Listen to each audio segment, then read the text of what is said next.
What are we going to cover in this session is we begin with financial literacy for the directors, and that is where we will talk about what is the purpose of a business.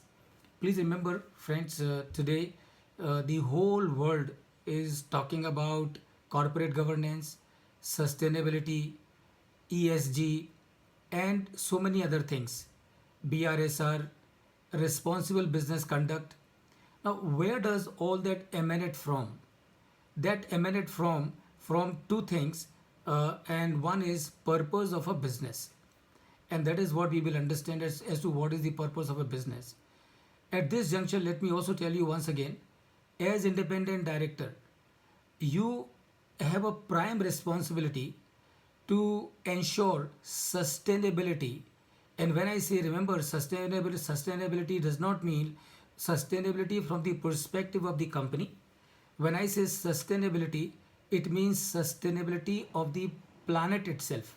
So as an independent director, we have to take a very, very big view of the entire situation.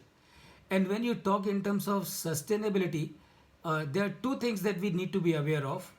The first thing is what is purpose of a business, and that is what we would discuss. And the second thing is the risk management. So if these two things are taken care of, sustainability would be taken care of automatically. After that, we would understand the profit and profitability from the perspective of value creation, performance evaluation, risk management, decision making, and strategy formulation. So we will understand profit and profitability not just as a definition, not just as a phrase, not just as a term, but what is the relationship of profit with the value creation, performance evaluation, risk management, decision making, and strategy formulation. We will also understand how the profit and loss is used world over for the purpose of creating strategy, for the purpose of formulating strategy. So that is what we are going to cover. After that, we will shift our focus on the balance sheet, and we will understand what is a balance sheet, what does it contain, what does it tell. So what does the balance sheet of a company would tell you about that company. And we will also understand as to how do you figure it out whether a balance sheet which is given to you of a company, how do you figure out from that balance sheet about that company whether that company is a weak company or whether that company is a strong company.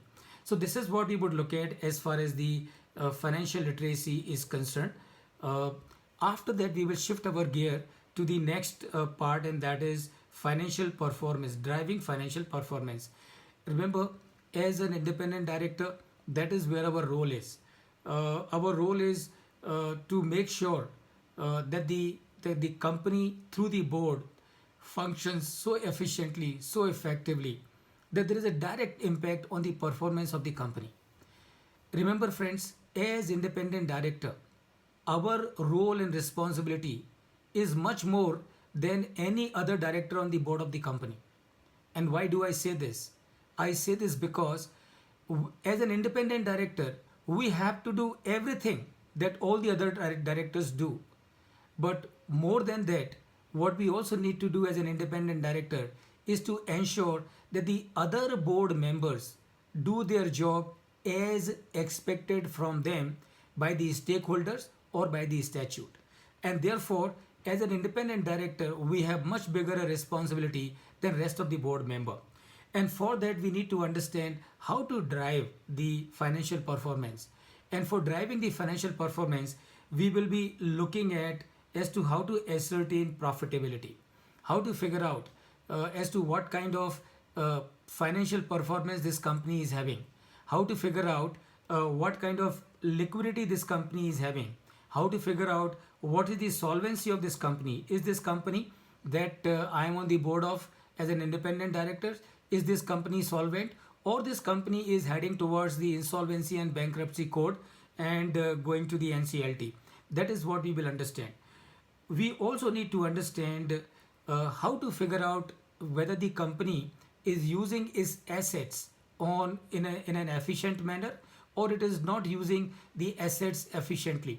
I'm sure we can very easily understand For any business to do well, financially and otherwise, obviously this business has to ensure that it uses its assets very effectively. How to understand whether this company is using the assets effectively or not, that is what we would focus on. Then our focus is going to be on the working capital management. Uh, as a person who has seen the corporate world from both sides, I can tell you working capital management is something which is very, very critical and crucial for any business. It is the experience and it is also the empirical studies world over that show that any company that closes, in 90% of the cases, the prime reason for a company to close down is the bad working capital management. And likewise, anywhere in the world, whenever a company is doing well, the prime reason is that that company's working capital management is very, very efficient. We will understand as to how to ascertain the efficiency and effectiveness of working capital of that company. And finally, of course, we will look at the leverage, financial leverage. To tell you at this point in time, what is the meaning of financial leverage? The meaning of financial leverage, of course, is very simple. If a company is running its operations with the borrowed capital, it means the company is a leveraged company. If a company is taken huge borrowing, that means company is highly leveraged. If the company has taken moderate borrowing, that means company is moderately leveraged. And if the company has got no borrowing at all, that means this company is not leveraged at all. And I can tell you at this point in time, borrowing has its own advantage. Borrowing has its own advantages, and a lot of people think that people borrow because they do not have money. But the fact of life is, it is not so. It is not that the people borrow because they do not have money. They borrow because borrowing in a good economic environment, and if the company is running efficiently, then the borrowing helps increasing the return to the shareholders. And that is the prime reason as to why the companies borrow, and not because the promoters do not have the money. So this is what we would be covering in this session today. And if time permits, I would definitely be very happy to also give you some input about the cash flow management or cash flow statement also. So before I move to the next topic, let me leave it open to every one of you for a couple of minutes. In case if you have any question on whatever that I have discussed, you can please unmute yourself and ask your question. Else we will go to the next topic.